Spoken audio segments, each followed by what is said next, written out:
A qualquer momento é a próxima rodada de mistérios da ciência. O que é matéria escura? O que é energia escura? 95% do que impulsiona o universo existia antes do Big Bang. Será que há um multiverso? Perco o sono me perguntando: somos inteligentes o bastante para desvendar o universo? O renomado astrofísico Neil deGrasse Tyson está aqui para nos ajudar a entender o universo. Descobrindo de onde viemos, por que estamos aqui e qual pode ser o nosso destino. Além das estrelas, existem alienígenas? Geneticamente, temos entre 1 e 1,5% de DNA idêntico ao de um chimpanzé.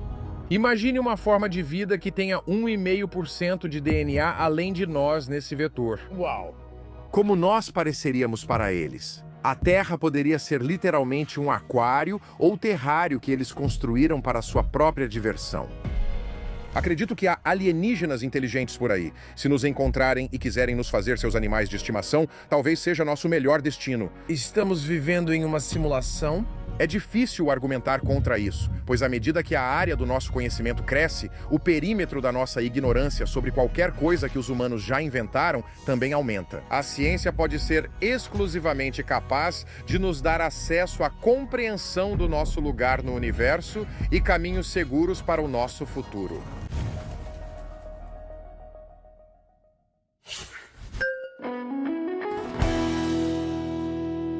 Oi, eu sou a Mayim Bialik. E eu sou o Jonathan Cohen. E bem-vindos ao nosso Breakdown. Este é um episódio de abalar as estruturas. Também é muito engraçado. É um episódio que expande o universo. Mal podemos esperar para contar quem vamos receber hoje. Normalmente, nas introduções, perguntamos: o que havia antes do Big Bang? O que acontece após a morte? Vivemos em uma simulação? Existem alienígenas? Viagem no tempo é possível? Adivinha? Temos o homem que responderá tudo isso. Jonathan, quem é nosso convidado de hoje? Hoje nós vamos conversar com Neil deGrasse Tyson.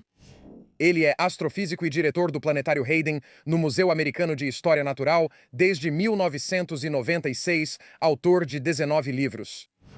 Ela é uma comunicadora científica talentosa que também participou de 2 episódios de The Big Bang Theory. Vamos falar sobre isso antes de discutirmos temas como viagem no tempo, existência de alienígenas, se estão nos observando, vivemos em uma simulação e o que acontece após a morte. Como ele explica experiências de quase morte? Existe um Deus? Discutimos tudo com Neil deGrasse Tyson. Neste episódio, queremos mencionar, apenas visitando este planeta, as novas aventuras científicas de Merlin de Omnícia. Acho que é assim que se pronuncia. Foi publicado pela primeira vez em 1998, mas há uma nova edição que acabou de sair em 2025. É realmente incrível. É o personagem do Dr. Tyson Merlin respondendo a mais perguntas. Também, Cosmos Confidencial. A excelente bromance de Neil e Bill é um projeto de áudio incrível com William Shatner que já está disponível, então confira também. E o Tour do Universo de Merlin, revisado e atualizado para o século XXI, foi lançado em 2024, então confira também. Os livros dele são incríveis, presentes maravilhosos. Esse é o tipo de livro que quero dar aos meus filhos. Aqui estão todas as perguntas, enfrentem-nas. Estamos animados com a presença do Neil. Sem mais delongas. Dr. Neil deGrasse Tyson, bem-vindo ao Breakdown, analisando... Obrigado por me receberem. É minha primeira vez neste programa? Acho que sim. Nós temos tentado. Ai, meu Deus. Nós queríamos falar com você há muito tempo. Porque eu estive por aí, você nunca ligou ou escreveu e já participou do meu podcast. Ok, então isso foi talvez há 10 anos. Ok. Que é uma lembrança distante. Fiquei muito honrado e queria corresponder a isso. Conte pra gente sobre o seu crossover com The Big Bang Theory. Eu estava lá. Não da primeira vez, mas da segunda vez. Mas você não estava em nenhuma das cenas em que eu participei? Ok. Então minha memória é usada para roteiros de Blossom, roteiros de The Big Bang Theory e músicas, canções que você não ouve há 40 anos. Eu lembro das letras, mas literalmente. Passei uma noite com minha avó em um hotel na Flórida, mas não lembro disso nem se nos encontramos em The Big Bang Theory, mas está aí. Isso pode acontecer quando você esquece. Não se chateie. Isso é idade. Então, minha primeira participação especial acho que foi na 3ª temporada, talvez. Entrei no final da 3ª temporada. Sim, foi isso. E tive um desentendimento com Sheldon sobre Plutão ser planeta. Porque eu fui simplesmente massacrado por você, sabe? Crianças de 8 anos, alunos da terceira série, que tinham acabado de decorar o que minha mãe instruída ensinou. Isso serve como 9 pizzas, certo? E então eu estava assim, eu tenho isso. Eu recebo cartas de ódio de crianças do ensino fundamental, tipo rabiscadas de giz de cera. Esse é o pior tipo de ódio. É o pior tipo de ódio, porque é tão isso parte seu coração. E sabe, querido Dr. Tyson, agora eu não tenho mais um planeta favorito porque você tirou o meu favorito. Aqui está uma foto dele. Coloque-o de volta no... Eu não tenho mais esperanças ou sonhos. Então, embora eu tenha sido implicado na rebaixamento de Plutão, eu fui realmente apenas um acessório. Quero dizer, os dados chegaram. E em Nova York, nós éramos o expoente mais visível do rebaixamento de Plutão. Estávamos inaugurando uma nova exposição e simplesmente tiramos Plutão do grupo dos planetas. Tão rude. Ele mereceu. Nós o tiramos do grupo dos planetas e o colocamos junto com os outros. Bolas de gelo sujas no sistema solar externo, tão rude, onde ele pertence. Icebergs sujos. Só a linguagem que você usa é insultante. É preciso. Então esses... Para um homem da sua estatura acadêmica se referir a Plutão dessa forma. Então eu só quero deixar claro que não sou ator. Então, mesmo interpretando a mim mesmo, precisei de dicas do diretor e isso foi muito útil. Você sabe, mais tarde eu apresentaria Cosmos, o que me deu um pouco mais de tempo de tela diante das câmeras e até tempo de roteiro, como ler um roteiro como se as palavras estivessem saindo de você de forma natural. Sim. Você acha que isso é algo simples, mas, meu Deus, fazer isso... Certo? Eles queriam para Cosmos, você não perguntou, mas vou comentar. Vai. Eles queriam me dar um preparador vocal e eu disse, preparador vocal? Eu sei falar. Como assim, voz? Bem-vindo ao universo. Pra que preparador vocal? São pessoas que ensinam sotaques para a tela. Não preciso de preparador vocal. O que eles queriam? Bem, então eles trouxeram o preparador vocal e foi um dos momentos mais incríveis que já vivi. O que eles fizeram? Você já falou com sotaque irlandês? Eles me fizeram ser quem eu sou hoje. Não. Foi como ler um roteiro e aqui foi o momento de transição para mim. Eu atravessei um portal, passei por um proscênio. Aqui está uma lista de planetas em ordem a partir do Sol. Ok, aqui está no roteiro. Ok. Me dá, então eu digo, ok. Mercúrio, Vênus, Terra, Marte, Júpiter, Saturno, Urano, Netuno e Plutão na época. Ok, a gente ainda meio que considera tudo certo. Agora, como você diria isso se não estivesse lendo? Ok, mesmo que ainda esteja lá? Sim. Então é assim que eu faria agora. Eu diria Mercúrio, Vênus, Terra, Marte, Júpiter, Saturno, Urano, Netuno e Plutão. Agora, isso é muito mais algo que vem de cabeça. Sim. Essa parte mudou totalmente minha capacidade de ler um roteiro, diferente de algo que você considera garantido, já que fazia isso profissionalmente. Este episódio é dos bastidores do estúdio de atores com Neil deGrasse Tyson. Como transformar Neil em um ator convidado um pouco melhor. Quero dizer, você realmente tem uma voz muito melodiosa, tipo, você tem uma voz muito bonita. Eu não me ouço, sabe, quando estou por aí no mundo e uso um chapéu... E a máscara da Covid ajuda muito a diminuir o reconhecimento de... Não existe mais Covid. Ou é isso que você veio nos contar? Spec. Não, mas eu faço isso e isso diminui o fator de reconhecimento. Mas a sua voz é... Então eu falo e as pessoas simplesmente se viram.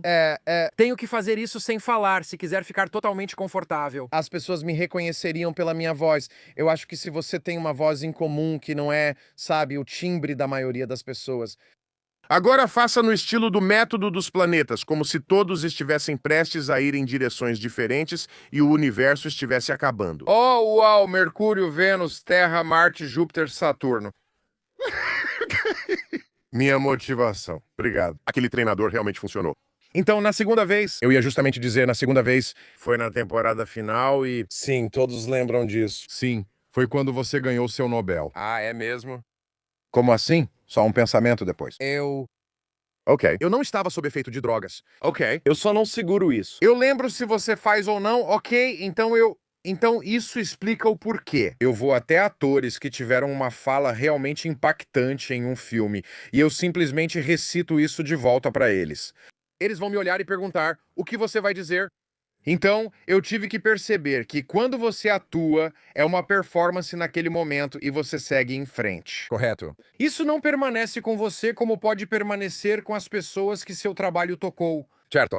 Então, nesse caso, foi uma história muito divertida, onde Raj foi convidado pela notícia local para comentar sobre um cometa que estava passando. Havia algum evento astronômico. Sim. E ele achou que seria engraçado e disse: "Ah, o Neil deGrasse Tyson não estava disponível?"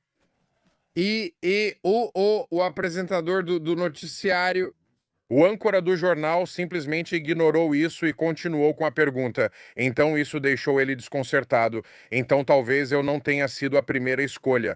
E então ele começa a zombar de mim profissionalmente e socialmente. E aí você tem... Quem entre vocês estava assistindo isso na televisão, dizendo: Raj, sai dessa, Raj? E então eu fico sabendo disso. E aí eles me colocam no roteiro em uma conversa com ele, eles reconstruíram meu escritório e refizeram tudo com alguns objetos que pegaram lá. Então eu estou lá e ligo para ele, e ele está em um carro e eu digo: Raj, aqui é o Neil deGrasse Tyson. E aquela confusão no Twitter em que a gente se meteu porque aconteceu. Ah, é verdade. Por causa das redes sociais? E eu digo, eu vou estar na... Como é o nome da livraria em Pasadena? Tem uma livraria lá. Ah, poxa, não. Fromans, claro, estarei na Fromans. Vem aqui e fala isso na minha cara. E ele diz: ah, não, estou ocupado, não posso ir, desculpa. Então foi uma situação muito tensa. Mas a fala mais engraçada do roteiro, que foi inventada na hora, não por mim, não posso levar o crédito por isso, foi quando eu estou passando por uma lista de pessoas que estou chamando atenção pelo comportamento delas nas redes sociais. E então desligamos e eu disse: isso foi satisfatório. Quem mais precisa de uma surra de Degrassi? Isso mesmo. Surra de Degrassi? Uma surra de Degrassi? E então eu ligo para o Bill Nye e digo: Bill, aqui é o Neil. Precisamos conversar, então ele desliga rápido. Essa foi minha única participação. Como foi ver a evolução de um programa de TV, que basicamente era sobre o tipo de pessoas que curtem o Neil deGrasse Tyson? Fiquei muito feliz que o meu pessoal tivesse representação no mundo da atuação. E eu estava... Sabe quantos dramas policiais você pode mostrar? Quantos, sabe, programas de sala de emergência? Quantos desses valem um programa geek? Ok, e eu acho que Chuck e Bill, Chuck, Glória, Bill, Prady... Eles perceberam que havia oportunidades fáceis que provavelmente teriam sido rejeitadas em uma dúzia de outras propostas de ideias. Para os responsáveis por decidir o que vai ao ar e o que não vai. E dizer: aqui está. Cientistas falarão e poucos entenderão, e piadas farão todos rirem. É tipo certo? Fico muito feliz que não tenha sido só um programa moderadamente bem-sucedido, mas um dos maiores sucessos de todos os tempos. Ilha de Gilligan, por exemplo, teve apenas 3 temporadas. Lembremos disso. Ok, a série original de Jornada nas Estrelas teve só 3 temporadas. Uau. Se você assistiu alguns episódios da 3ª temporada, entende por que só teve 3. Já vocês fizeram 8, 9 temporadas. Não, nós fizemos 12. 12, foi isso? A gente dizia, tipo, a gente ganhou anéis de formatura no final, éramos como alunos do 12º ano, sabe? Queria te dar os parabéns. Não te vejo desde então. Bem, quero dizer, eu estava feliz só de fazer parte disso, mas, sabe, ter você e Stephen Hawking, quero dizer, tivemos pessoas incríveis participando. William Shatner também? William Shatner e Kareem Abdul-Jabbar, meu Deus. Nós também tínhamos, como grande parte do mundo de Jornada nas Estrelas, algo do Bill Prady, sabe? Mais uma coisa, se me permite. Só porque, enquanto eu estou, você sabe, sendo fã do programa. Aquele programa tomou rumos que, para qualquer outro programa, poderiam ter sido o momento de forçar a barra. Ok? Sabe, tem o seu personagem principal interessado em uma mulher que está fora do alcance dele e existe uma tensão. Não precisa falar assim dele, estou aqui. Ah, está falando da Penny, acho. Certo. E então existe uma tensão sexual ali, existe um constrangimento e isso impulsiona o roteiro. Claro. Você vai consumar isso e fazer com que eles se casem? Você não faz isso em uma sitcom. Certo. E Mas eles fizeram sim, vocês fizeram isso e todo mundo acabou casado. E foi assim que eu acho foi heróico conseguir fazer isso funcionar em uma sitcom e não deixar que isso te puxasse pra trás. Sim, quero dizer, eu lembro quando entrei, sabe, as pessoas eram muito, muito protetoras em relação ao personagem Sheldon em particular, e muita gente achava que ele não deveria ter uma namorada. Achei que isso afastaria, mas os roteiristas acharam um jeito bom de incluir, espero. A chance de estragar tudo fazendo isso. E você me disse, provavelmente não vai lembrar disso, né, ok? Você me deu instruções de como atuar. Seu papel era ser uma Sheldon menina em vez de um Sheldon menino. Isso mesmo. Sim, se você faz isso, então você se torna, então você não está interferindo com ele, certo? Você está apoiando ele dessa forma, e isso funcionou brilhantemente. Agora preciso ser mulher. Neil deGrasse Tyson hoje. Bem, me dê um pouco da sua voz. Marte. Não, Marte. Eu também falaria Urano desse jeito, pois sou como uma criança da terceira série. Não, Urano, se você está na terceira série. Sim, esse é o... Uma pergunta para encerrar este segmento, que é: dos cientistas e colegas que você tem agora, para quem você gostaria de ligar e dar uma bronca? Quem precisa de uma deGrasse? Não, eu faria isso. Agora. Eu não fico pensando assim, mas eu faria. Para uma sitcom roteirizada, Não precisa compartilhar publicamente. eu vou te contar em segredo agora, mas não conte para ninguém. Talvez isso se aplique a todas as nossas perguntas. Então, no tempo que temos com você, sabe, obviamente você faz isso, você fala, você educa. Procuro trazer o universo para a Terra. Correto. Você tenta trazer o universo para a Terra. E o que queríamos fazer é, sabe, nós falamos muito, especialmente no último ano ou algo assim, sobre essa interseção entre ciência e espiritualidade. Quais são algumas das coisas que são fantásticas? Qual é a ciência por trás delas? Então vamos passar por alguns tópicos e ver o que te interessa. Pode mandar, combinado. Lindo. Pode mandar. E obviamente tem. E vou começar dizendo que há uns 10, 15 anos eu entraria numa conversa sobre espiritualidade ou religião de uma forma meio distante, meio desacreditando. E então eu precisei amadurecer em relação a isso. E o que quero dizer com isso é que sou um educador. E as pessoas vêm até mim com pensamentos sinceros e honestos, perguntas, preocupações sobre suas vidas, como foram criadas, o que elas valorizam, o que é importante para elas. E eu percebi que devia a elas uma resposta mais detalhada, mais cuidadosa e reflexiva do que simplesmente existe evidência disso? Então descarte. Claro. Então eu passei bastante tempo lendo. Literatura é a palavra certa? Não. Lendo panfletos religiosos de vários lugares. Claro. Sabe, hindu, sabe? Eu tenho uma cópia da Torá em casa, por exemplo. É muito popular. Tenho todos os panfletos deixados na minha porta pelas testemunhas de Jeová. Eles fazem algo um pouco diferente, então mantenho uma prateleira com isso. E então eu tenho o relato de Joseph Smith para os Mormons. E assim, quando alguém vem falar comigo, eu tenho uma certa sensibilidade para o jeito deles. Não começaríamos por aqui, mas já que você trouxe o assunto, gostaria de usar isso como base. Porque uma das coisas que me interessam é o quanto diferentes tradições, e eu incluo as tradições acadêmicas nisso, O quanto a nossa função como seres humanos neste planeta é tentar descobrir de onde viemos, por que estamos aqui e para onde estamos indo. e para mim a ciência é uma outra religião de certa forma, não é? É um conjunto de crenças, teorias e formas de pensar e abordar as coisas. Muitas das tradições religiosas estão tentando encontrar respostas para essas questões. Algumas têm algum mérito científico. Qual é a sua perspectiva geral, certo? Ao tentar enquadrar essas três perguntas: de onde viemos, por que estamos aqui e para onde estamos indo? Antes de termos à disposição os métodos e ferramentas da ciência, o mundo inteiro era um mistério.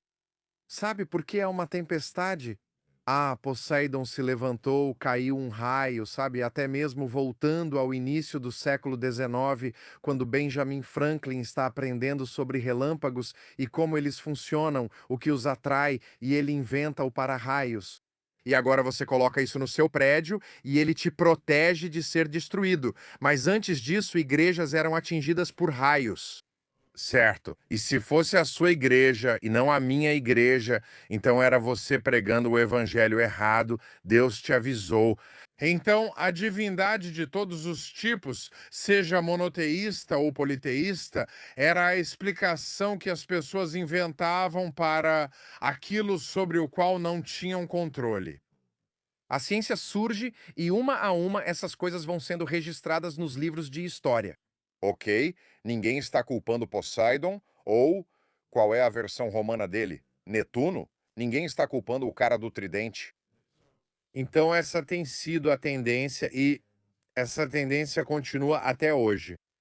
E por isso, de vez em quando, fui citado corretamente com a seguinte afirmação: se para você Deus está onde a ciência ainda não chegou. Ok, porque todas as evidências indicam o Big Bang. Alguém pode perguntar, o que havia antes do Big Bang? Eu respondo, não sei, há especialistas pesquisando isso. Algo existia, era Deus. Certo? A vontade de colocar Deus ou algum poder divino em um lugar onde a ciência ainda não chegou é enorme. Temos feito isso como as pessoas fazem há milhares de anos. Literalmente. Sim, tudo bem. Newton fez isso, Ptolomeu fez isso. Eu te dou esse exemplo. Vamos voltar ao ano 150 depois de Cristo, Ptolomeu. Ele foi o pioneiro na compreensão geocêntrica do mundo. A Terra no centro, todo mundo girando ao redor da Terra. Era preciso colocar os planetas em epiciclos, pois às vezes eles iam para a esquerda, desaceleravam, paravam e depois voltavam para a direita. Eles criaram uma palavra para isso: retrógrado. E como você explica tudo isso? Você tem esses epiciclos? Então sabe o que ele disse? Na margem de sua maior obra, onde ele expõe tudo isso, ele escreveu à mão: eu sei que somos mortais por natureza e efêmeros, mas quando sigo com prazer os caminhos de vai e vem dos corpos celestes, já não toco a terra com meus pés. Eu me coloco na presença de Zeus e me sacio de ambrosia. Agora ele está sentindo isso. Obviamente, esse não era o Deus judaico-cristão, era o Deus grego, ele era um polímata grego. Mas isso é ele recorrendo à influência divina em algo que ele ainda não entende totalmente. Até mesmo Isaac Newton fazia isso. Então isso não escapa nem das mentes mais brilhantes que já existiram e basicamente continua até hoje, mas hoje se manifesta de forma um pouco diferente. Agora as pessoas andam por aí, então os filósofos chamam isso de Deus das lacunas. Certo, então minha resposta para isso foi: se para você Deus está onde a ciência ainda não chegou, então Deus é um bolso de ignorância científica que está sempre recuando. E como isso é uma afirmação condicional, é basicamente verdade por definição, porque é uma afirmação condicional. O que as pessoas fizeram, especialmente a comunidade ateísta, que está se esforçando muito para me reivindicar totalmente, mas eu mantenho certa distância. Eles se assemelham muito a fanáticos religiosos. Eles vão tentar agarrar qualquer coisa. Digo que deixaram de fora o início dessa citação e usam camisetas escritas: Deus é um bolso da ciência que sempre recua. Neil deGrasse Tyson, sim, essas palavras saíram da minha boca, mas elas vieram depois de uma condição que importa. Eu não estou simplesmente declarando o que Deus é. Não, eu estou dizendo, se Deus para você é isso, então isso tem que seguir. Então eu não vejo a ciência como equivalente a outras tentativas de entender o mundo, porque ela não recorre a uma divindade, a nenhuma força divina, enquanto basicamente todas as outras religiões fazem isso. Isso a distingue, eu acho, das demais. Agora, avançando para os tempos modernos, as pessoas visitam as pirâmides e perguntam como foram feitas. Eu não sei.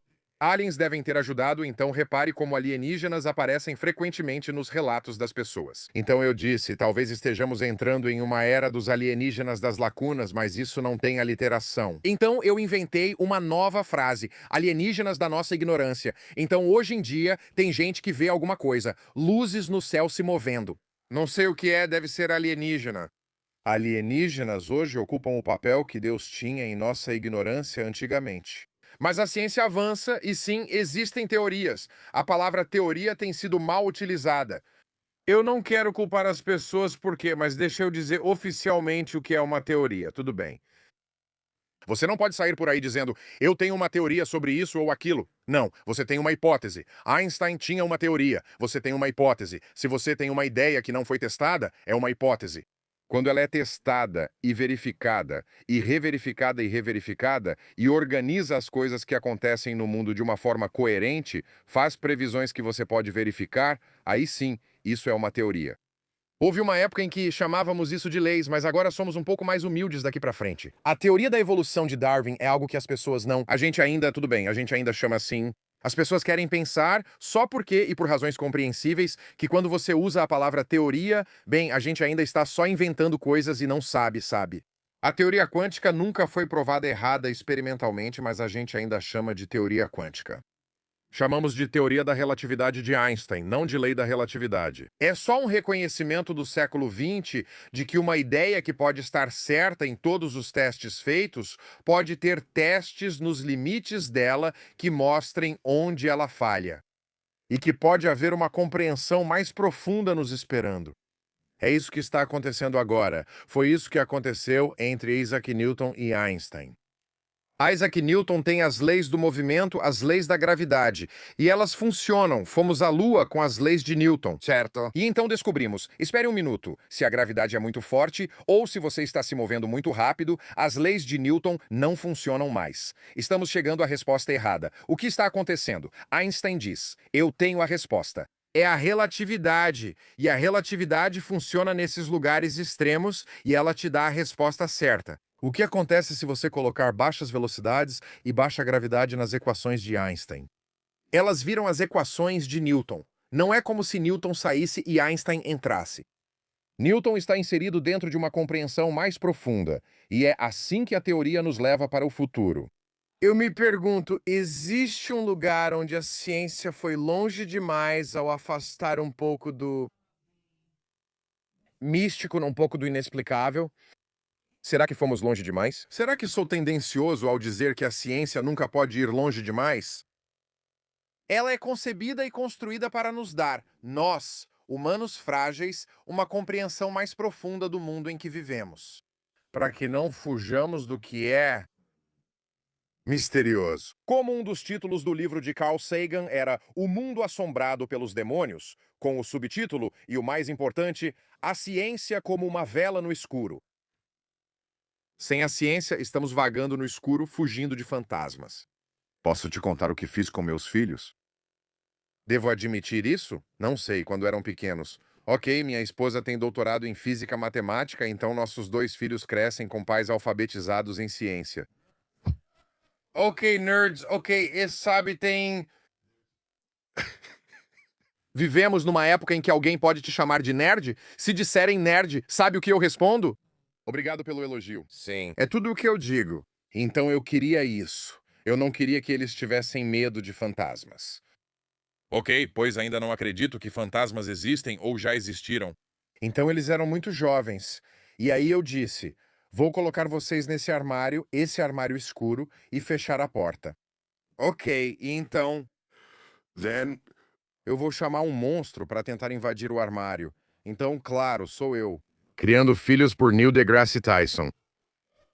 Então eu fecho o armário e vou embora. E eles começam a rir.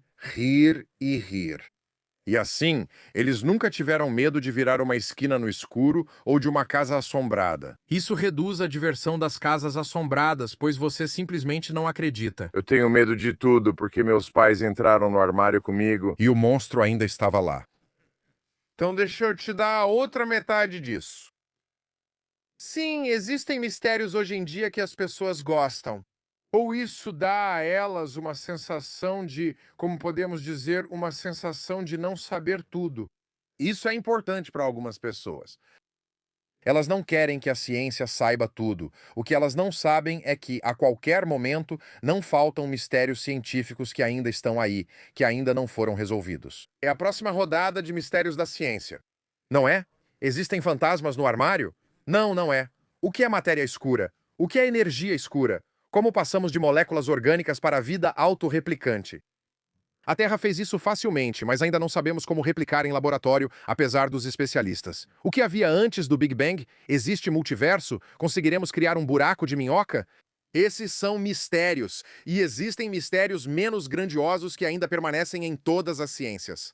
Então, a questão aqui é que sim, estou eliminando alguns dos mistérios magistrais com os quais você cresceu, mas estou substituindo por outros. Porque a ciência já passou por aí e encontrou respostas, então seguimos para a próxima pergunta. Todos nós somos fascinados pelos limites que a ciência está explorando e estamos juntos nessa jornada. Os limites sempre existem. Esse é meu comentário favorito sobre isso. À medida que a área do nosso conhecimento cresce, também cresce o perímetro da nossa ignorância. Diga de novo.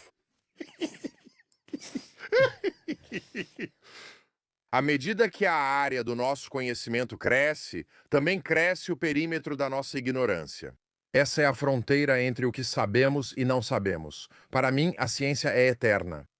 Eu adoro isso. E se eu der voz a algumas pessoas que disseram, espera um segundo, a ciência às vezes é tão dogmática e tão confiante no que sabe que acaba errando o alvo. Por exemplo, quando médicos disseram que a mente e o corpo são totalmente separados e que a mente nunca impacta o corpo. Agora mostramos cada vez mais que essas duas ideias estão erradas e desviaram a medicina do caminho certo. Então, eles estão tentando pedir aos cientistas para que permaneçam abertos e curiosos, desafiando continuamente o que sabemos e expandindo esses limites. Por exemplo, você sabe, pessoas como Gabor Maté introduziram essa ideia de que costumávamos pensar. Nós sabemos por que a autoimunidade acontece, sabemos por que o câncer acontece, certo? Sabemos por que o diabetes acontece. Sabemos boa parte da história. Mas a interação entre, digamos, o estresse, o ambiente, certo?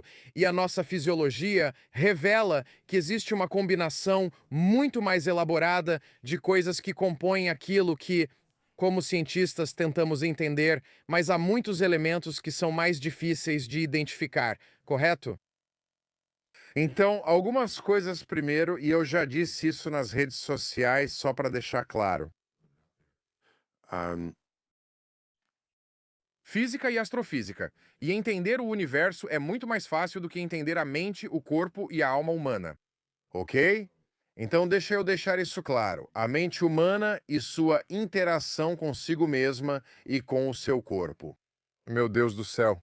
Isso é parte do motivo pelo qual a neurociência como campo é tão jovem em relação à física e à astronomia. Dizem que a astronomia é a segunda profissão mais antiga. Então, tivemos o benefício de milênios de pensadores brilhantes contribuindo para a física, astronomia e engenharia. Você sabe, as pirâmides foram construídas há 5.000 anos, então nossos avanços como humanos, parte do que resistiu a isso foi a santidade do corpo humano. Você não abre o corpo apenas para explorar, muito menos a mente humana. Me corrija se eu estiver errado, já que essa é sua área. Muito do que aprendemos sobre o funcionamento do cérebro veio de lesões cerebrais em pessoas e do que restava depois que essa parte do cérebro era danificada. Então, isso não é o cérebro em uma placa de Petri. Isso é esperar por uma lesão cerebral, para ver o que você vai aprender na próxima visita ao pronto-socorro. Então, só quero deixar esse ponto claro. Segundo,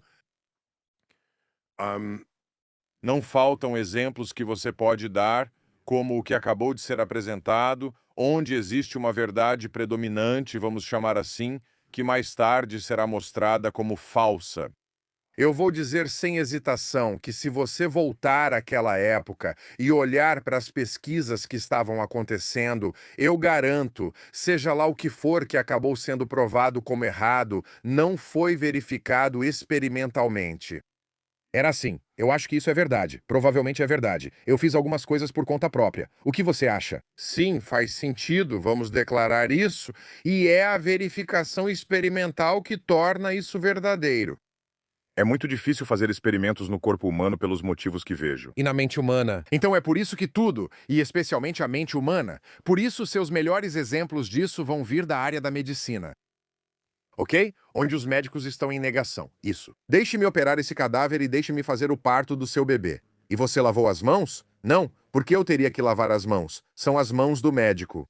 Ok, não há nenhuma pesquisa que apoie isso. Então é meio que uma caricatura da ciência dizer isso. Mas, e aliás, tem Bem, a Terra era plana e depois não é plana. Então, com licença, a Terra ser plana. Esse conhecimento e expectativa vieram antes da existência de telescópios, ok? E vieram antes da tradição científica de testar suas ideias. Parece que é plano, provavelmente é, e a Bíblia não nega. Estamos no centro do universo. Tudo gira ao nosso redor. Nosso vocabulário ainda preserva um universo geocêntrico. Eu não digo para você, Maim, eu não pergunto para você, a que horas amanhã a Terra vai girar de modo que nossa linha de visão para o Sol apareça acima do horizonte. Não, a gente diz, que horas é o nascer do Sol? Essa é uma palavra de vocabulário geocêntrico. Então é assim que o mundo parece. A ciência mostra que o mundo nem sempre é como parece, e essa é minha resposta para você. Aproveito para reconhecer a comunidade médica. Você sabe qual era a expectativa de vida na época dos homens das cavernas? Certo? Metade das pessoas que nasciam não sofria com a menopausa.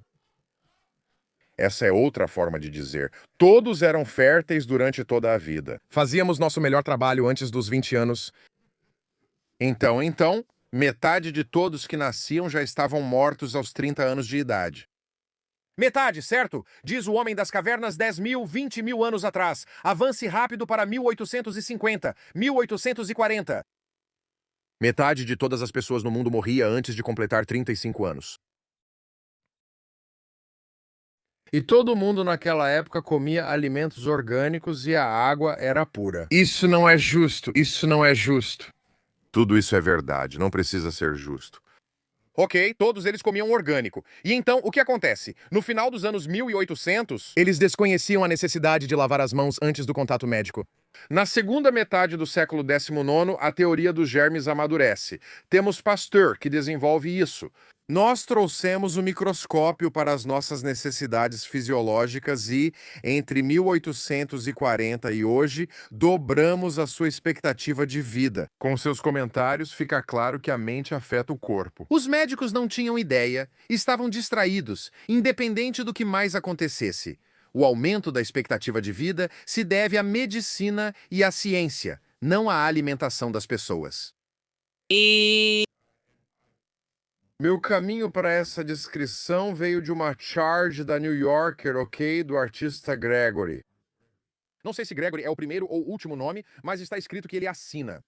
Há dois homens das cavernas sentados em frente à fogueira e um diz para o outro, sabe, eles dizem isso, eles dizem que nossa água é pura, nossa caça é caça livre. E todo mundo está comendo saudável, comendo orgânico, mas ninguém vive além dos 30 anos. E por isso a ciência importa aqui, e ela está tão fundamentalmente presente em nossas vidas que é muito fácil dar isso como garantido.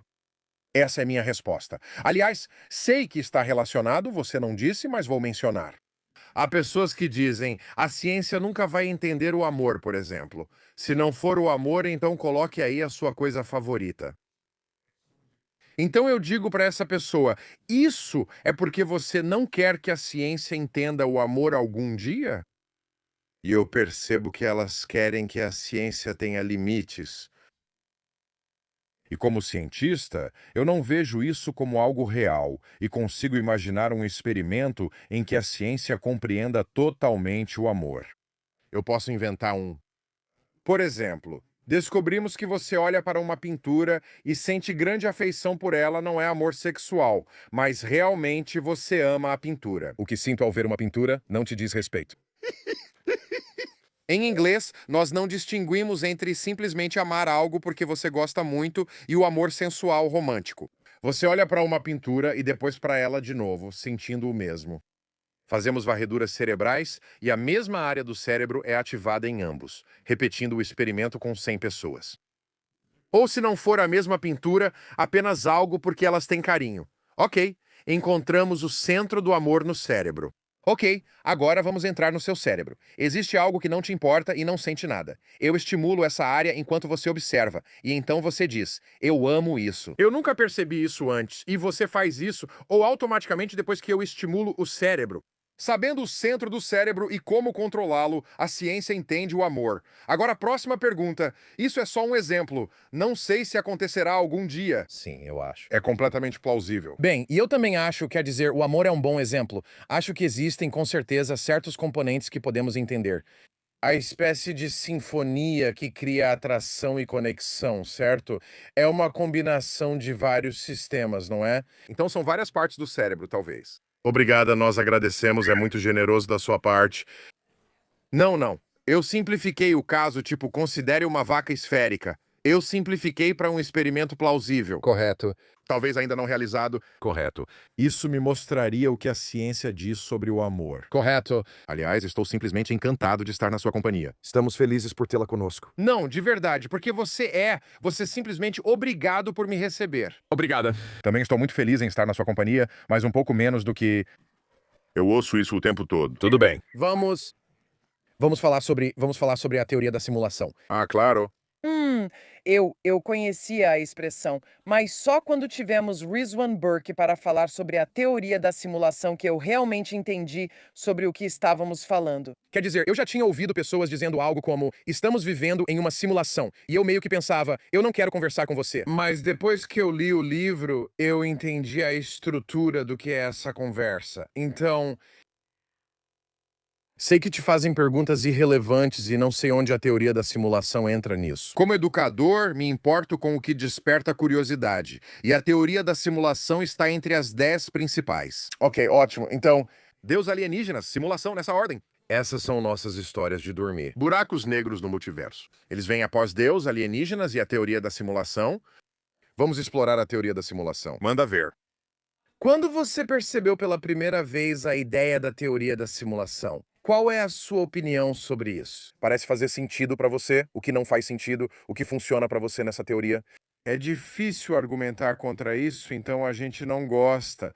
Ninguém gosta de perceber que está em uma simulação. Mas e... Quando eu analiso os argumentos, é difícil argumentar. Tenho meu melhor argumento contra isso. Quero seu melhor apoio pra isso. Ah, claro, não. Então eu quero... Sim, não estou dizendo que faço parte de um grupo que está torcendo. Como alguém que reflete sobre isso, vou compartilhar meus pensamentos com você. Temos um poder de computação cada vez maior disponível para nós e criamos mundos em nossos computadores para nossa própria diversão. E vamos pegar algo simples como Mario. Ok, olhe para alguma versão primitiva do jogo do Mario. E lá está o Mario andando, ele pega moedas, eu acho, e ele pula.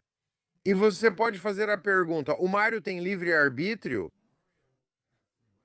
Claro. O Mario tem autoconsciência, certo? Quando você olha o código que faz o Mario, fica bem claro que ele não tem. O Mario só está seguindo linhas de instruções. Tudo bem, mas isso é limitado pelo nosso poder de computação.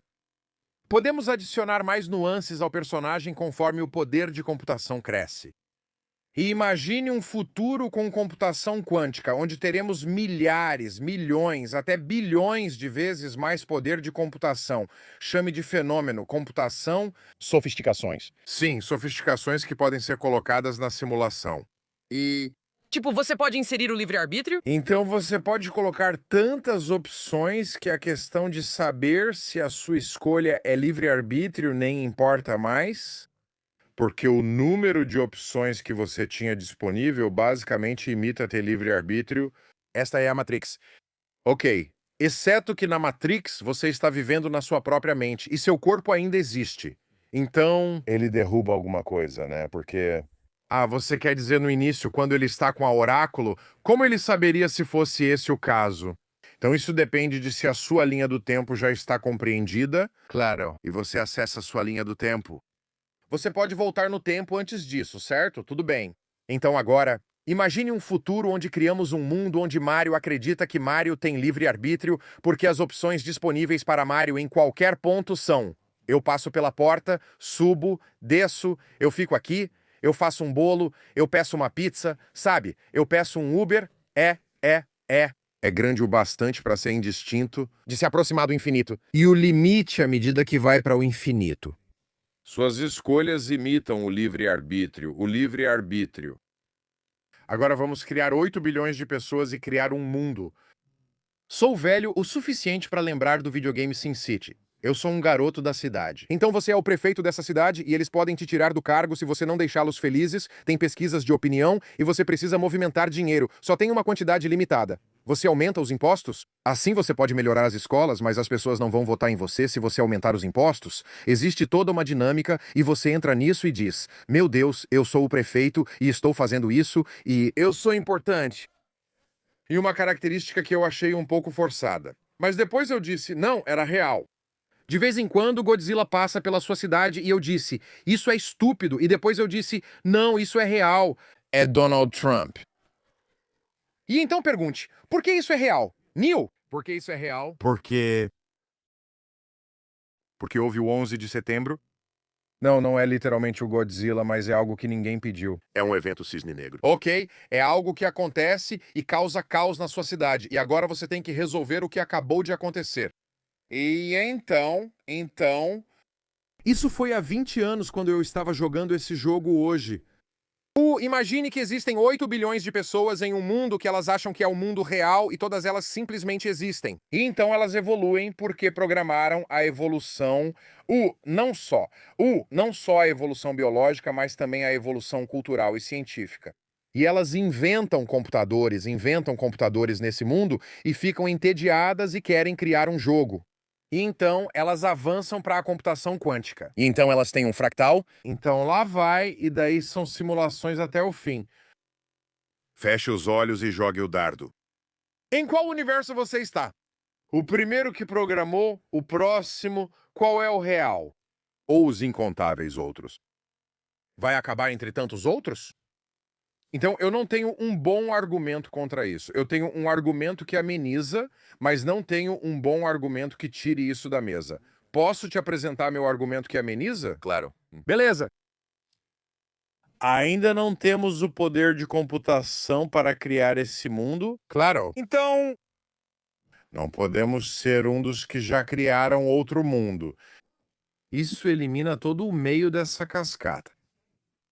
Ou seja, ou somos o primeiro universo real que ainda não chegou lá, ou somos o último universo Certo. que é simulado e que ainda não evoluiu para esse estado. Se você tivesse que escolher um, qual você seria? Bem, agora está 50-50. Eu quero ser real, sabe? Tipo o Pinóquio. Eu quero isso. Com certeza existem pessoas que, e não estou falando só sobre, vamos falar sobre alienígenas. Não estou falando dessas pessoas por quem eu também tenho muito respeito. Mas quando conversamos com, pessoas que estudam exoplanetas, quando conversamos com pessoas que estudam assinaturas e coisas desse tipo, Coisas como assinaturas. É, correto? existe um mundo, literalmente, em que... Digo certo? Em um mundo? Existe um mundo onde há um conjunto de seres que já possuem muito mais sofisticação do que nós? Não tenho motivo para duvidar. Na verdade, perco o sono. As pessoas perguntam, quais perguntas você... Não, perco o sono. Não por causa das próximas perguntas, mas pensando... Será que somos fisiológica e neurologicamente inteligentes o suficiente para realmente entender o universo algum dia? E o melhor exemplo que eu tenho é, ok? Geneticamente, nosso parente genético mais próximo, o chimpanzé, sim, temos entre 1 e 1,5% de DNA idêntico ao de um chimpanzé. Agora, se você é muito centrado no ser humano, vai dizer, que diferença faz esse 1%, esse 1%? Nós temos filosofia, música, arte e o telescópio James Webb. E tudo o que um chimpanzé pode fazer é empilhar caixas para alcançar uma banana, certo? Ou podem escolher um graveto para tirar cupins. Certo, bem. Eles também conseguem sobreviver na natureza, criar filhotes e fazer muitas coisas incríveis e importantes. Mas tudo bem, isso seria sobrevivência, como qualquer animal teria a capacidade de sobreviver. Nós somos. Eles são muito sofisticados. Estamos falando de outro nível, de intelecto. Desculpa, sou parcial aos primatas. Ok, inclusive nós mesmos. Ok, nem gosto que você fale intelecto. Acho que não. Não, isso é importante. Certo? Eu tenho que dizer intelecto porque Sim. é divertido. Você perguntou sobre algo que nos faria bem, então preciso seguir por esse caminho. Então veja a diferença que esse 1% faz. Olhe o que nós temos e olhe para os chimpanzés, certo? Aliás, todo animal sabe sobreviver na natureza, então não vou usar isso para diferenciar. Mas os primatas são sofisticados além do Homo sapiens. Certo? Mas eu estou defendendo os chimpanzés que dizem a grama não nos respeitou. Você está certa. Não precisamos discutir isso. Nem mesmo. Chimpanzés são incríveis. Não vou fazer isso, não é onde quero chegar. Sim, sim. O que eu estou dizendo é que, se nossos pequenos podem fazer o que aquele chimpanzé faz, basicamente não a parte de sobrevivência, mas só a parte da tarefa. Certo, e aliás, você pode ter uma conversa com um chimpanzé e dizer: Ah, Bozo, seja qual for o nome do chimpanzé, eu vou para a cidade. Tem bananas em promoção. Se elas estiverem maduras, eu trago algumas de volta. Certo, eu imagino que você queira algumas. O que é o chimpanzé aqui? Blá, blá, blá, bananas, blá, blá, blá. Ok, eu dei a frase humana mais simples que tem um lugar, um tempo, um destino e não vai funcionar com um chimpanzé. E não importa o quanto você tente, eu afirmo isso. Não acho que seja uma afirmação controversa. Não importa o quanto tente, nunca ensinará divisão longa a um chimpanzé. Ok. Eles não vão escrever a Bíblia se você simplesmente der um monte de máquinas de escrever para eles. Há chimpanzés suficientes. Ok, eventualmente sim. Então vamos fazer a pergunta. Imagine uma forma de vida, seja em outro planeta, e que tenha 1,5% de DNA nesse vetor além de nós, assim como nós temos além do chimpanzé. Como nós pareceríamos para eles? Eles seriam humanólogos. Então, as pessoas que estudam, eles iriam exumar Stephen Hawking, trazê-lo à frente e dizer: este humano era um pouco mais inteligente que os outros porque conseguia fazer cálculos de astrofísica de cabeça. Como o pequeno alienígena Timmy da pré-escola, Timmy? O que é isso? Ah, mamãe, papai, acabei de compor um soneto e derivei os princípios do cálculo. Não é fofo? Vamos colocar isso com um ímã na porta da geladeira, então eu perco o sono com essa possibilidade. Enquanto o chimpanzé mais inteligente faz o que nossos bebês fazem, o humano mais brilhante faria o que hoje fazemos. Isso é só 1,5%. Imagine se fosse 5%, 10%, se eles tivessem 10%. A Terra poderia ser literalmente um aquário ou terrário que eles construíram para sua própria diversão, e nós seríamos a simulação deles no porão dos filhos deles, cheios de meleca no nariz. Isso nos leva à hipótese do zoológico. Bem, a hipótese do zoológico também presume que seja algo mais sofisticado do que nós, certo? Como muitos astrofísicos com quem conversamos sobre essas coisas dizem, se existem alienígenas... Eles já estão aí há muito tempo. Não, mas o que eu estou dizendo é... Eu só achei que eu era especial. Não, você é... Ah, tudo bem, eu vou superar isso. Tudo bem. Podemos te dar uma placa. Você é meu neurocientista favorito. Não, você é meu segundo favorito. Eu conheço vários neurocientistas. Ah, tenho certeza de que somos comuns, não é? Mas o que muitas pessoas com quem conversamos sobre isso dizem, novamente tentando falar de uma perspectiva clínica, é que se existem seres que evoluíram, eles fizeram isso há muito, muito tempo. Ou seja, eles provavelmente são basicamente IA, ou estão utilizando IA, ou são essencialmente... Eu estou imaginando uma sala cheia de computadores porque fui criada nos anos 80, certo? Estou imaginando que esse é o nível de atividade com a qual estamos lidando. Descreveram que usaram tecnologia para melhorar partes do corpo falhas ou criar partes corporais artificiais. Por que eles não fariam isso? Para eles, somos como crianças, e nosso pensamento mais brilhante é insignificante. Considere isso. Se o chimpanzé não consegue entender nossa frase mais simples, isso significa que nossa frase mais brilhante talvez não seja compreensível para essa próxima espécie. Porque é trivial demais para eles considerarem que tem qualquer valor para eles. E nós somos tão voltados para nós mesmos que esse tipo de pensamento é um anátema para o nosso ego. Então eu sou perfeito. Eu acredito totalmente que existem alienígenas inteligentes por aí em algum lugar, mas ainda existem as leis da física que importam. Claro, você não pode ignorar as leis universais da física. O próximo lugar para onde eu gostaria que você nos levasse, eu quero conversar sobre isso. Eu não quero falar apenas sobre o multiverso no sentido da Marvel, que pessoalmente eu adoro falar sobre isso no sentido da Marvel. Mas eu quero que você nos explique. Sob uma perspectiva quântica, O que significa imaginar que essa realidade, certo?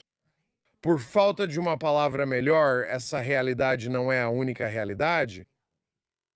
É mais difícil pensar dessa forma do que o que as pessoas enfrentaram na época de Copérnico? Quem diz que a Terra é apenas um planeta entre outros? Nós não somos o objeto da criação, nós orbitamos essa outra coisa, assim como Marte, Vênus, Júpiter, Saturno. E quão devastador isso poderia ter sido para você naquela época, dizer que existe outra realidade. Na verdade, no ano de 1600, agora estamos 45, 50 anos depois. Copérnico escreveu: há um monge, ele é um monge, então ele é religioso. O nome dele é Giordano Bruno, que leu Copérnico, e ele disse: Espera um minuto. Se a Terra é apenas um planeta orbitando o Sol, talvez o Sol seja apenas uma estrela, igual às estrelas no céu noturno. Se for esse o caso, então essas estrelas no céu noturno também teriam planetas. Se elas têm planetas, talvez também tenham vida. Por causa disso, ele foi queimado na fogueira de cabeça para baixo, nu, com um bloco martelado em sua boca, para que, mesmo após a morte, ele não pudesse proferir tais heresias. Sabe quais foram suas últimas palavras, segundo relatos? Eu gosto dessa história, Sr. Dan. Uma das suas últimas palavras foi: seu Deus é pequeno demais. Se o seu Deus é o Deus da terra e da vida na terra, e existe vida em outros lugares por aí, e ele está apenas propondo isso, seu Deus é pequeno demais. Isso é incrível, quando estão prestes a te julgar e queimar. Então, dizer que ter qualquer receio sobre a existência de outros universos faz parte de uma longa tradição de entendimentos da astrofísica, levando você para o próximo nível do próximo nível para diminuir o seu ego. Ótimo, então vou usar um exemplo. Por favor. Nós conversamos com muitas pessoas fascinantes que tiveram experiências de quase morte clinicamente catalogadas. Há muitos aspectos dessas experiências sobre os quais eu adoraria te perguntar. Mas no tempo que temos, eu quero focar especialmente nessa ideia de que existem muitas versões, certo, das nossas vidas. E a capacidade de meio que atravessar o tempo, certo, como se existisse uma espécie de grade quântica, não é? E que nós temos a capacidade de, você sabe, viajar no tempo, certo? Nas nossas experiências, você pode falar um pouco sobre o que esse aspecto acrescenta a uma conversa sobre o multiverso? O tempo é algo que está progredindo e que estamos experimentando? Existem várias linhas do tempo acontecendo ao mesmo tempo? Ou é algum tipo de ciclo? Onde você pode, como já ouvimos pessoas descreverem, como se você pudesse cortar o tempo, como se fosse um bolo de 7 camadas. Sim, então algumas coisas, e você começou falando sobre experiências de quase morte. Eu só quero fazer um comentário sobre isso. Existem alguns experimentos que você pode fazer que nunca corresponderam às expectativas. Algumas pessoas afirmam sair do corpo, ver a si mesmas de fora e depois retornar. É uma experiência dissociativa comum, que separa a palavra obrigado. Então, o que você faz é colocar uma estrutura sobre o seu leito de morte e pedir para alguém escrever uma frase simples. Na parte de cima, algo simples como rosas são vermelhas. A pessoa tem uma experiência fora do corpo, olha para baixo e pergunta: o que está escrito ali?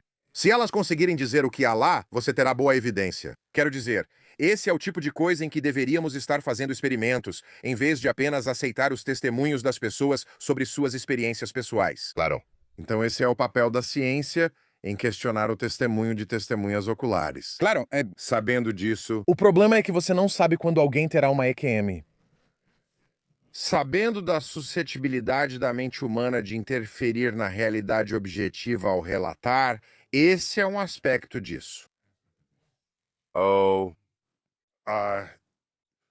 Tem uma história, vou recontar isso aqui. Eu cresci na cidade de Nova York. Tinha um cara que cometeu um crime e estava fugindo, ele tinha atirado em pessoas. Ele estava fugindo da polícia e a polícia atirou nele, tudo bem, e ele caiu no chão. Eles o levaram às pressas para o hospital e aparentemente o irmão dele foi morto cometendo crimes. Certo? Então eles estão tentando trazê-lo de volta à vida. E então ele fica perto da morte, mas realmente volta à vida e ele se recupera. E ele se lembrou, e ele se lembra do que aconteceu enquanto estava nessa experiência de quase morte. Ele viu o irmão dele e o irmão dele disse: Não, ainda não é a sua hora. O irmão o empurrou de volta à terra. Ele viu o irmão no céu, foi empurrado novamente e se recuperou. Certo? Primeiro de tudo, por que ele pensaria que ele ou o irmão dele iriam para o céu? Esse é o meu primeiro comentário. Certo, eles eram ambos criminosos, certo? Você não sabe as regras do céu, Neil deGrasse. Tyson, você não é Deus. Você está certo. Eu só estou colocando isso aí, certo? Esse é o meu. Esse é seu problema com essa história. Não, eu não estava. Use a palavra paraíso. Não, ok. Então, além disso, havia luzes brilhantes lá e tudo mais.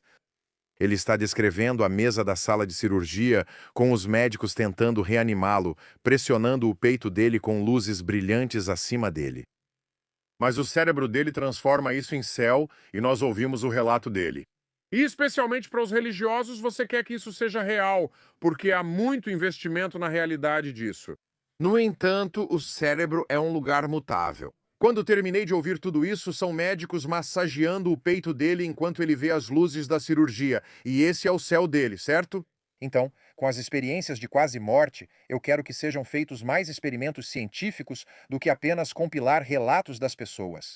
A coisa que eu realmente acho interessante, e quero que você traga isso de volta para o multiverso também, é quando você tem milhares de relatos. E não estou dizendo que isso é prova de Deus. Não estou dizendo que é prova do céu, nada disso. Mas quando milhares de pessoas relatam independentemente, usando imagens, experiências e noções muito semelhantes. Tenho explicações fisiológicas para o motivo de sentir estreitamento ao se aproximar da morte, especialmente durante um evento cardíaco. Mas tem algo interessante para mim sobre o que há em comum nessas histórias, e em muitas tradições místicas. E muitos dos primeiros físicos que desenvolveram a teoria quântica, certo? Quem identificou isso? Ainda existe algo fora do âmbito do que estamos descrevendo que tem uma certa qualidade. E você sabe, Bohr, todos esses homens eles tinham uma compreensão fenomenal do que nós descreveríamos como uma dimensão quântica mística. Ok, então deixa eu ver o que consigo captar os pedaços de tudo isso que você acabou de colocar na mesa. É o que minha terapeuta diz toda semana. Quero dizer, desembaraçar esse emaranhado todo e... Depois você vai me fechar e me enviar de volta ao mundo. Então, quando falamos de reino quântico, é o nosso. Só não acessamos isso de imediato porque nossos sentidos não permitem. Mas nossos aceleradores de partículas têm, e antes disso, nossos microscópios, e depois nossos aceleradores de partículas e outros métodos e ferramentas para investigar a realidade em que vivemos. E não é só o pequeno, mas também o grande. Existe a escala do universo que não é diferente em termos de fronteira científica. Entrar em um reino que está fora do seu próprio é como ver o que há no pequeno e no grande. Então isso não é a mesma coisa que um multiverso? Não, multiverso é um universo diferente, não apenas reinos dentro do nosso universo. Nós experimentamos esse outro reino, essa alteridade, quando visitamos outras culturas, onde eles pensam e fazem coisas de maneiras que nunca fizemos antes. É isso que torna as histórias de peixe fora d'água tão envolventes nos filmes, quando alguém tem um mundo diferente do mundo em que está imerso. E sabe, eu penso em um peixe que só conheceu a água, e então ele é tirado dela. E então tem um anzol no lábio dele, e ele olha ao redor e sente a luz do sol. Tipo, o que é isso? E quem é essa criatura me segurando? E então o anzol é retirado. Como eles não pesam o suficiente para serem mantidos, eles são jogados de volta na água. E agora eles têm que descrever essa experiência para outros peixes. Você precisa acreditar em mim. Fui levado desta dimensão para outra totalmente diferente. Nem era molhado. Eu nem sabia o que era não estar molhado. E eu senti esse fogo no céu, e eu nem sei o que é fogo. E é uma história de abdução alienígena sendo comunicada. Também é uma história psicodélica ou transcendental que você conta. Claro, exceto... Onde isso se encaixa? Exceto histórias psicodélicas, seu cérebro inventa tudo. Não é... Eu tive uma discussão com Joe Rogan. Joe Rogan queria muito que eu usasse drogas. Ele não deveria se sentir tão especial. Ele quer que todo mundo use drogas. Eu disse pra ele, o cérebro humano mal funciona do jeito que é. Verdade. Por que a gente tem esses livros chamados Ilusões de Ótica, Desenhos Simples de Linhas? Está na página? Está fora dela? É mais comprido? Eu não sei. Desenhos simples estão confundindo sua mente humana.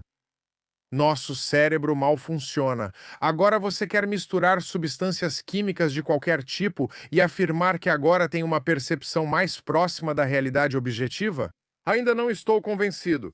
Você perceberá outras capacidades do seu cérebro. Como cientista, me importo com o que é objetivamente verdadeiro e seu significado. Você pode fazer o experimento e todos chegamos à mesma resposta. Isso é verdade objetiva para mim. A viagem que você fez na mente não é menos real para você do que qualquer outra experiência. Mas é a ciência que nos permite separar o que você experimenta e acha que é verdade do que realmente acontece e é verdade. Então, tire as drogas, tire as drogas. Iogues místicos por milhares de anos se colocaram em um estado em que nós realmente conhecemos a ciência por trás do que está acontecendo.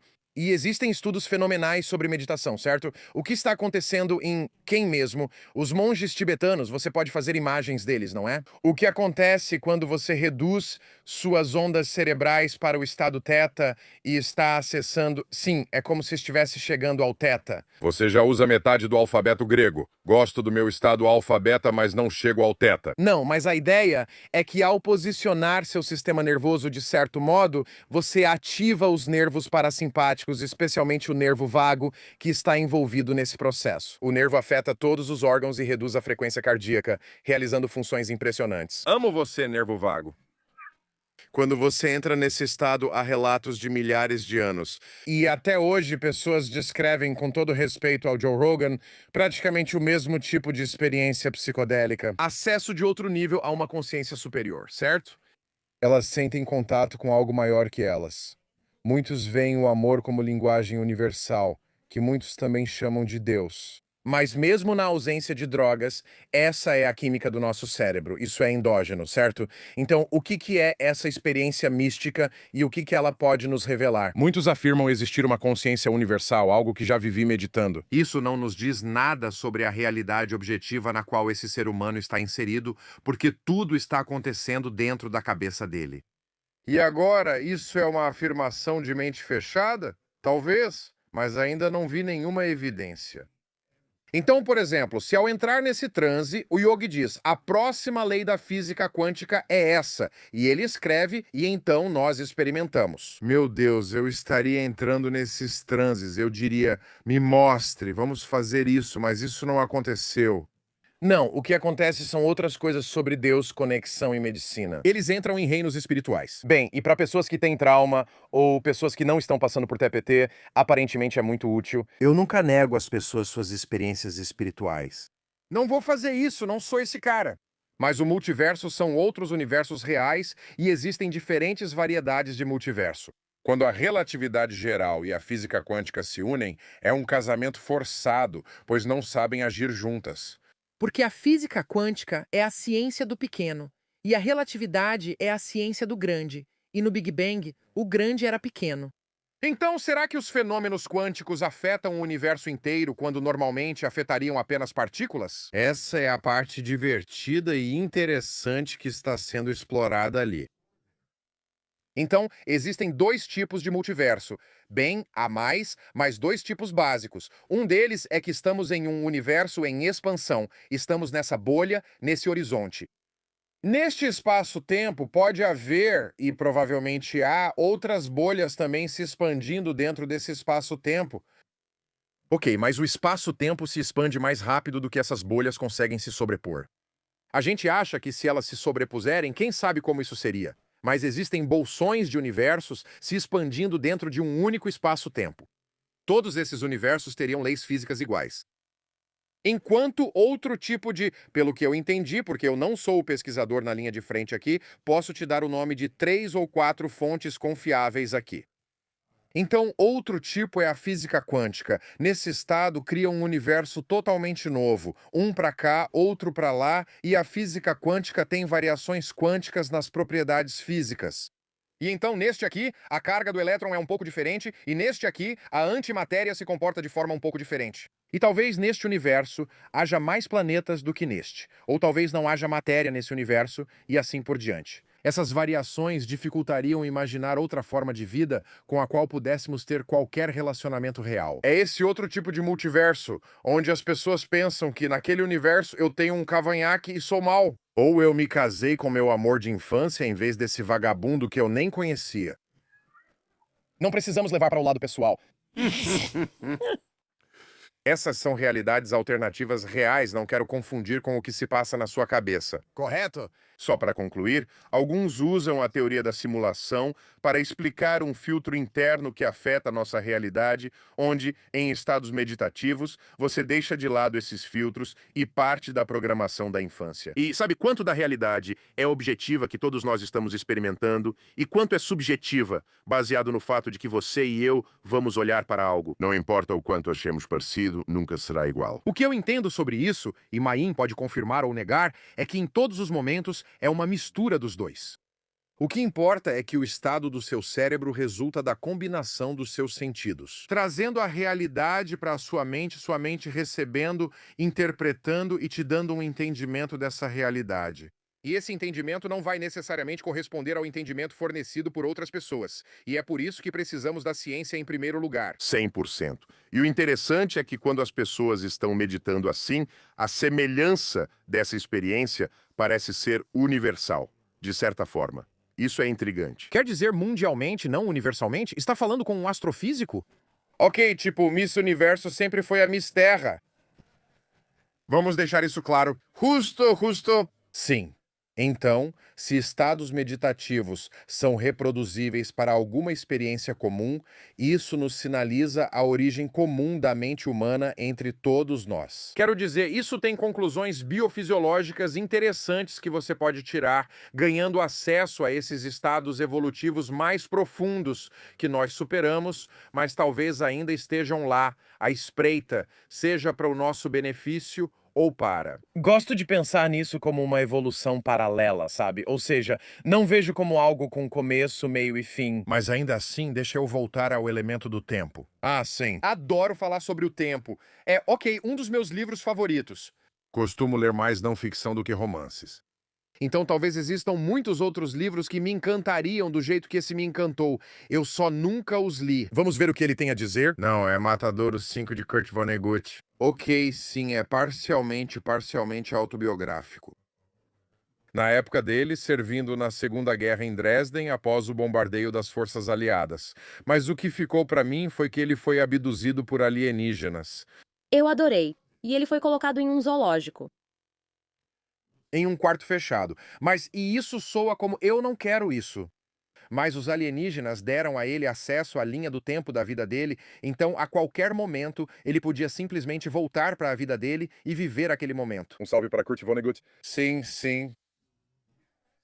Principalmente porque as pessoas daquela época não contavam histórias assim, e foi um mecanismo brilhante para a narrativa, evitando idas e vindas. Pensei que você fosse citar a esposa do viajante do tempo, também excelente. Ah, então sim. Ele poderia ter feito isso apenas como um recurso de narrativa, sabe? Você vai para frente e para trás, aí confunde o leitor e isso é visto como uma escrita brilhante. Ele transformou isso em uma linha do tempo acessível a você. Nosso problema é que somos prisioneiros do presente, sempre em transição entre o nosso passado inacessível e o nosso futuro desconhecido. Se tivéssemos acesso à nossa linha do tempo, isso mudaria completamente o jogo.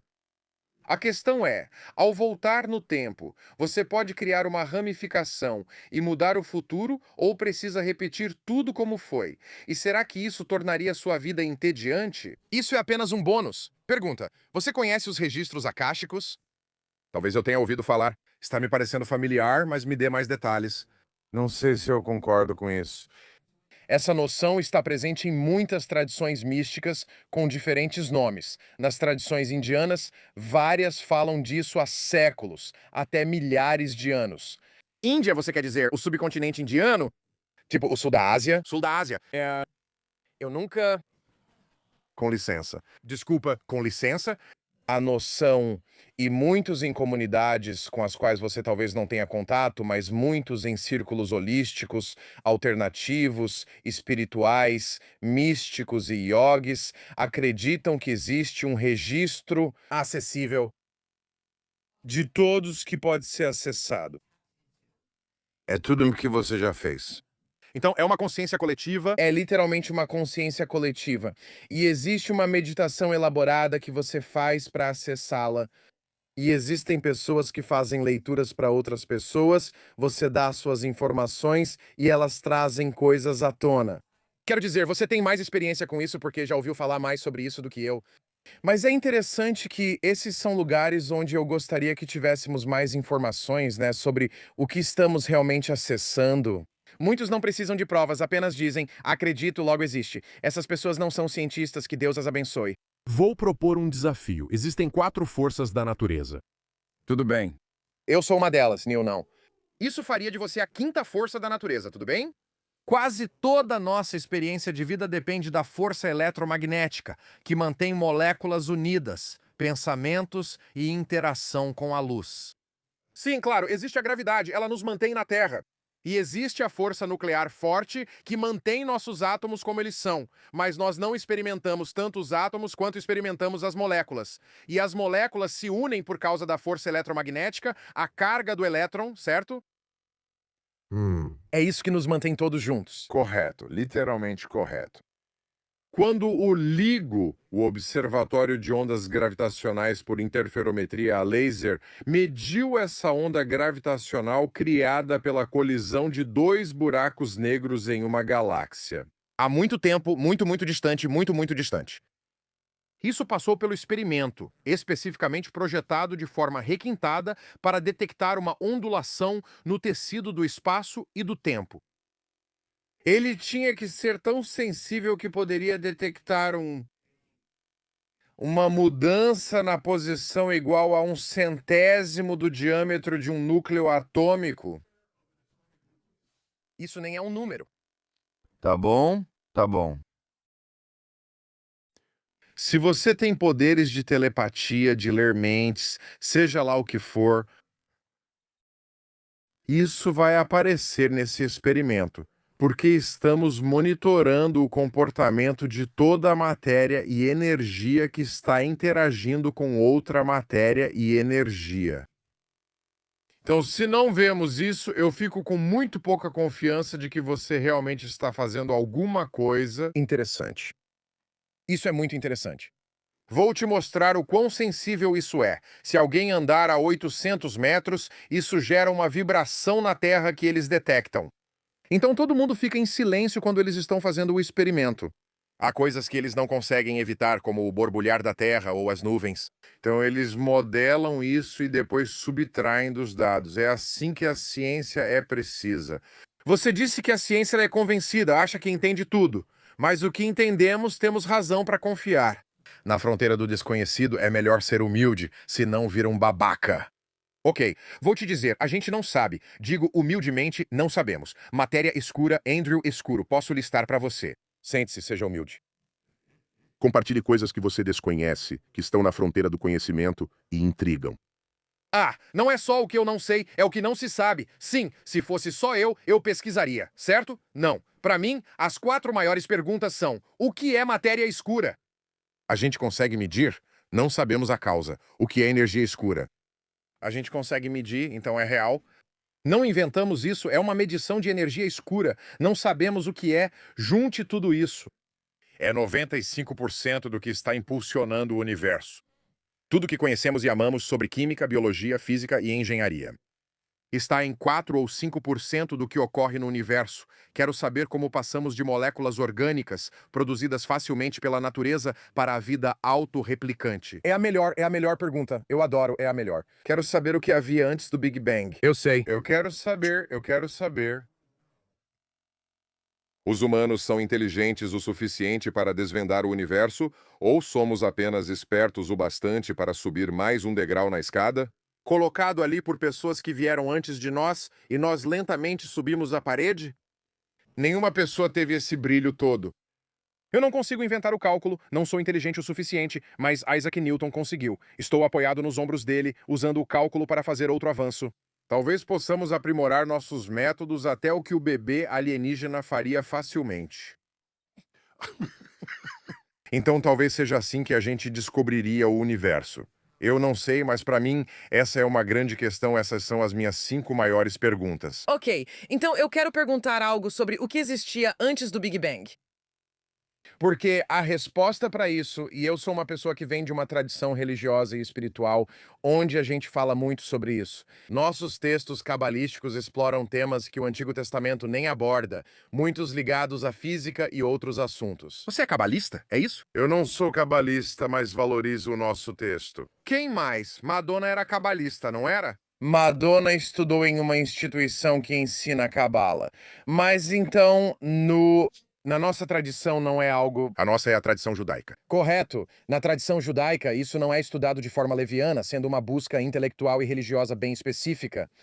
Mas uma das coisas de que se fala é o que foi. Além disso, Ser chamada de Madonna a desqualifica. tudo bem, nós temos regras. Uma das coisas que muitos de nós falamos sobre o que veio antes é justamente o que veio antes. É algo que a gente não consegue quantificar, não consegue saber e não consegue calcular. E isso não significa que não existiu, e não significa que não acreditamos nisso, mas é algo que está além do nosso entendimento, que é uma abordagem científica. Você se sente confortável com esse tipo de incerteza em geral? Como cientista? Sim. Na verdade, há um poema do poeta alemão Rainer Maria Rilke. Ele escreveu um livro chamado Cartas. Cartas a um jovem poeta. Tem um pouco de amor aí, com certeza. Cartas a um jovem poeta. Sim, e tem um poema curto, e fico envergonhado porque ele é bem curto. Eu deveria ter simplesmente decorado, mas eu nunca fui esse cara que decorava poemas. Mas tem um verso que diz: fique em paz com tudo o que se agita dentro do seu coração. É isso mesmo. Aprenda a amar as próprias perguntas. Então, um cientista na linha de frente precisa estar nesse estado. Caso contrário, você vai forçar respostas antes da hora, antes de ter dados suficientes, e isso vai desviar a pura curiosidade. Foi isso que fez você se tornar um cientista em primeiro lugar. Fico totalmente à vontade em dizer, não sei o que havia antes do Big Bang. Como disse, os melhores especialistas estão nisso. E é quando você diz, tem que ser alguma coisa. Foi Deus? Ok, mas eu ainda estou na parte do desconhecido. Isso não é da sua conta, quero dizer, esse não é o seu papel. Meu papel é tentar entender o desconhecido. E como resultado, o desconhecido não me causa desconforto. Ele me empolga. Eu adoro isso. É o desconhecido que me faz pular da cama todo dia e dizer, qual é o próximo desconhecido que precisa da minha atenção? Você mencionou que o que realmente te tira o sono é a possibilidade de existir uma civilização que poderia estar, se eles estiverem por aí, 1%, 5%. Não especificamente, com certeza é isso. O que me tira o sono é, será que somos inteligentes o suficiente para entender o universo? Porque isso afeta a minha profissão. Será que estamos apenas tateando, tocando a unha do pé de um elefante, sem esperança de um dia ver o elefante inteiro?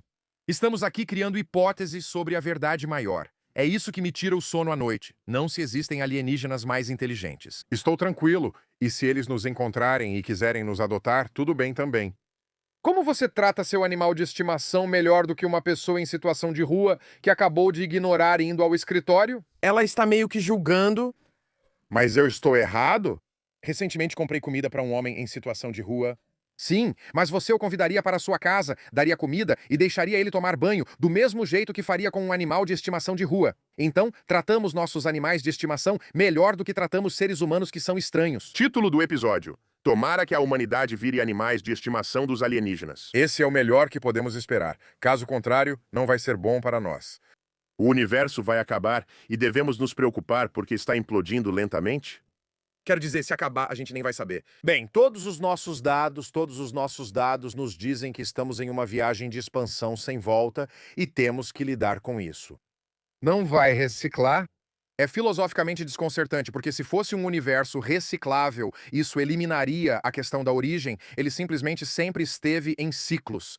Foi, é e sempre será exatamente assim. Mas a Terra, nós não estamos indo tão bem com o nosso planeta, mas ela vai ficar bem. Nós é que não vamos. Ah, certo. Vamos nos exterminar antes. Eu não ouvia a Terra sendo tratada com gênero há bastante tempo, então precisei processar essa frase. Desculpe, sim, ela vai se sair muito bem. Sim. Mãe Terra, se é pra falar disso, Mãe Terra.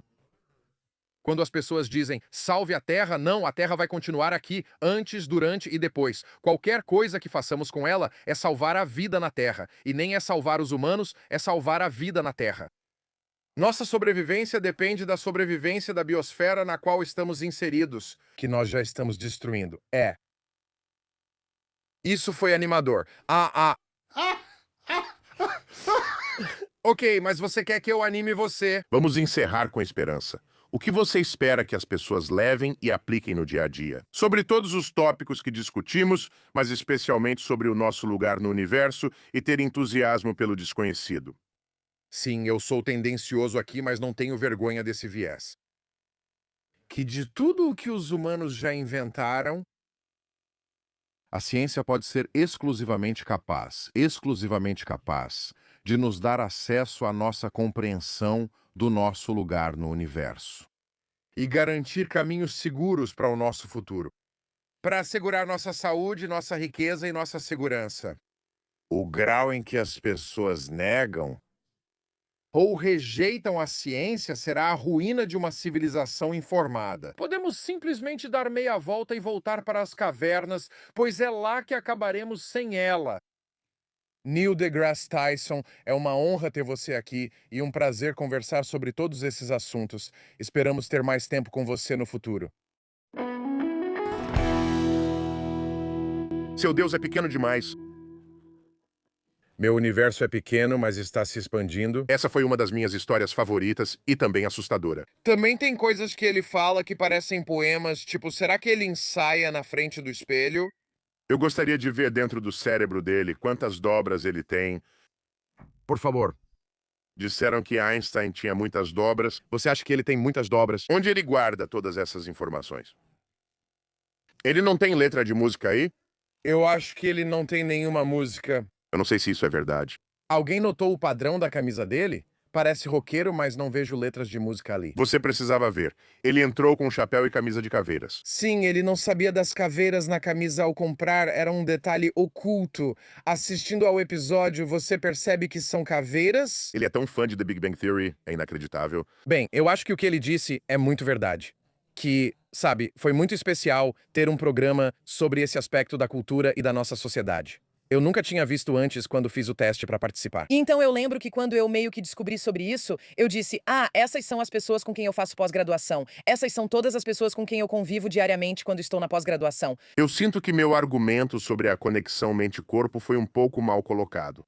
Ou seja, eu não estava atacando a ciência, eu só estava tentando reconhecer que existem lugares. Embora o método científico seja nossa melhor forma de entender as coisas, existem certos aspectos que não podemos estudar ou que ficaram aquém. E quando questionamos as pessoas, elas são tão rápidas em descartar qualquer tipo de questionamento em defesa do que foi dito como verdade. E o que ele disse, que eu apreciei, é que muitas das coisas que foram ditas como verdade não foram testadas, mas ainda assim são defendidas, como se fosse isso que a ciência diz, e não há motivo para duvidar disso. Quero dizer, acho que tem algumas coisas, tipo, para ser sincera, se eu soubesse que você queria trazer esse ponto, eu teria apresentado algo mais coeso. Poderíamos ter falado sobre Newt Fist, eu teria feito isso, mas não consegui pensar nisso na hora. A do Gabor Maté, eu acho que é significativa porque, sabe, ninguém teria pensado que existe um perfil de pessoas que desenvolvem câncer, né? Pensar ou falar sobre o sistema imunológico e sua relação com o estresse ambiental parecia quase um sacrilégio, né? Ele não é especialista em traumas intergeracionais, então não o procuraria por isso. Ou medicina, propriamente dita. Correto. E ele reconhece a complexidade de tentar estudar tanto a psicologia quanto a fisiologia. Tenho algumas questões com o fato de sermos, digamos, 1% diferentes dos chimpanzés. E como seria alguém que fosse 1% mais sábio do que nós? Porque isso pressupõe que é algo linear ou exponencial, como se a escala tivesse que ser a mesma. Mas enfim, eu não queria entrar nesse assunto com ele. Mas eu entendo o ponto. Achei que ele diria, Não existem alienígenas, isso não é real. Fiquei surpresa quando disse que a simulação é estruturada em fractais. E, sabe, Valéria comentou, existem literalmente alguns episódios de Black Mirror especificamente sobre isso. Mas também essa ideia de que sim, deve haver algo muito mais inteligente do que nós para estar nos observando. E é por isso que ele não leva a sério essa ideia de que eles estão nos visitando com luzes de laser e abduções, isso já é outra conversa. Outra coisa com a qual eu tive um problema foi uma certa simplificação exagerada da expectativa de vida do homem das cavernas. Porque, Nós não vamos viver para sempre, existe um limite para quanto tempo vamos viver. sim, e Ou não. a ideia de que era água limpa e tudo era orgânico, eu gosto disso. Nós não tínhamos acesso suficiente à comida, então a agricultura, é claro, aumentou a proliferação de alimentos e aumentou o fato de que poderíamos ter acesso à comida regularmente. Ninguém sabia sobre nutrição também. Não tínhamos abrigo. Acho que quando dizemos que a ciência aumentou nossa expectativa de vida, ninguém discorda disso. Claro, intervenções médicas, o fato de termos saneamento, o fato de termos encanamento interno. Você higieniza as mãos antes de tocar um corpo. Agora temos abrigos e não vivemos mais em cavernas. As cavernas podem ser muito protegidas. Há tantos avanços na civilização moderna que, claro, aconteceram. Então eu sinto que é uma metáfora mista. É como, não é isso. Devemos comer orgânico. Concordo. Também não sei por que estou defendendo os chimpanzés assim. Você está ficando empolgada, eu também fiquei. Porque se você colocar um chimpanzé em um laboratório e perguntar se ele entende o que diz, ele não vai entender. Isso não significa que eles não têm inteligência ou capacidade. Não é uma capacidade intelectual mensurável, mas os chimpanzés são incrivelmente sofisticados. Além disso, vivem em grupos sociais bastante elaborados, com regras bem intrincadas, usam ferramentas e transmitem informações. Quero dizer, isso é algo muito evoluído, lindo, mas sim, é verdade. Eles não falam. Além das pessoas que participam do programa de TV Pelados e com Medo, que são enviadas para a selva para tentar sobreviver. Sim. Ele fala, todos podemos sobreviver. Não é verdade. Se eu mandasse 99% dos moradores da cidade para a selva e dissesse, Eles estariam mortos em 1 hora. boa sorte, vocês não terão muito sucesso. Isso foi tirado de nós, realmente perdemos. Mas, sabe, ele está falando sobre engenhosidade. Também não acho que só a linguagem falada mede inteligência. Existem vários tipos de inteligência, sabemos disso. Até Stephen Hawking foi citado como exemplo. Usava um computador para se comunicar, sabe? Junto com movimentos oculares e tudo isso, sabe? Então, eu não acho que ele estava falando de forma tão, sabe? Ele não estava generalizando tanto assim. Mas, novamente, não sei por que defendo os chimpanzés, mas estou. Sempre me impressiono com as conversas sobre matéria e energia escura. Gostaria de mais tempo para conversar com ele sobre isso. Tipo, o maior problema da ciência é que 95% do que compõe o nosso universo é desconhecido. Ninguém mais se incomoda com isso? Eu acho que isso é muito mais preocupante do que as pessoas deixam transparecer. Quero dizer, até mesmo o fato de que quando você olha para alguma coisa, você acha que está vendo a coisa. Vou usar este copo como exemplo. Eu acho que quando olho para isso, tipo, eu vejo um copo. Se você me pedisse para descrever esse copo, eu diria, ele é assim, tem esse diâmetro, um chanfrado e essa cor. Esse é o líquido que está dentro dele que eu consigo perceber e todas essas coisas. Na verdade, se você recuar ou der um zoom, não é isso que isso é, certo? Essa é a representação que foi apresentada de cabeça para baixo na parte de trás do meu olho, na retina. Eu nem sei o que você vê aí. Eu poderia estar vendo algo totalmente diferente. Provavelmente descreveríamos este copo de forma parecida. As palavras podem ter usos diferentes, mas você pode estar vendo algo de forma justa. Este é outro aspecto dos limites da linguagem, mas falo também da percepção individual. Sim. Isto é um objeto, certo, que é composto por moléculas e está absorvendo tudo do espectro de cores, exceto o que eu estou vendo, certo? Então, se você fosse um alienígena de outro planeta, se você fosse uma observadora externa, na verdade, as coisas não se parecem assim. Isso é o que nossos cérebros calculam a partir dos dados que conseguimos perceber, que são processados pelo cérebro que temos. É isso que vemos. É por isso que quando as pessoas falam sobre isso, dizem que isso é só uma projeção, certo? Está sendo projetado em uma tela, o mundo está usando uma máscara, não é? É isso que tudo isso é. Você, na verdade, não existe. Nenhum de nós existe. Você é uma criação da minha imaginação, sentado na cadeira à minha frente. Meu cabelo está melhor do que eu percebo? Colocado aqui por uma criança alienígena em seu terrário, na simulação em que fui criado. Vamos acessar os registros acásticos para obter tudo isso. Parece certo. Se você quiser mais desse tipo de diversão, siga-nos no Substack, Maim Bialik, Breakdown no Substack, onde lançamos conteúdos explorando esses temas em profundidade e respondemos perguntas dos ouvintes e membros da comunidade. Então, venha conferir. Do nosso breakdown ao que torcemos que nunca aconteça, até a próxima!